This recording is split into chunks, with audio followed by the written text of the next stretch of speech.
আছি কম্বোডিয়ার অঙ্কুর শহর। তো এখন আমরা আসছি ভিলেজ ট্যুরে।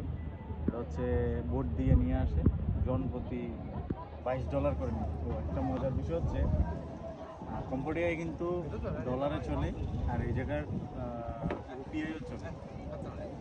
তো ওই হিসাবে এটা আপনি যদি ডলারে যদি পে করেন, ওদের কাছে যদি বাংতি না থাকে, তাহলে ওরা এই দেশের কম্বোডিয়ান টাকাই দেয়।